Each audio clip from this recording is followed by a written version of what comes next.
Welcome back to another technical deep dive here in the debug zone.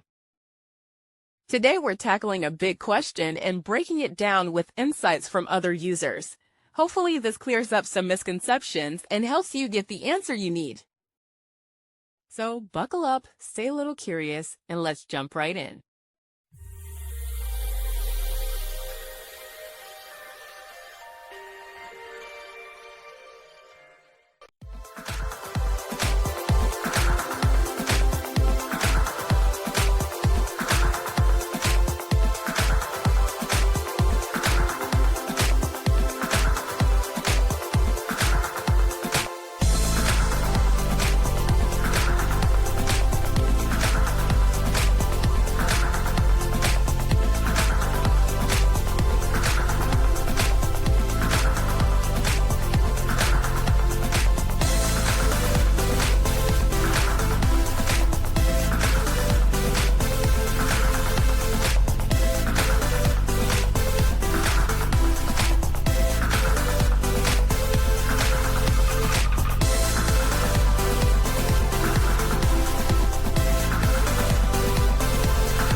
And that's a wrap.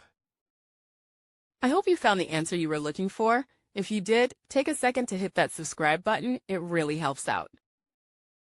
And let me know in the comments which solution worked best for you. See you next time in the debug zone.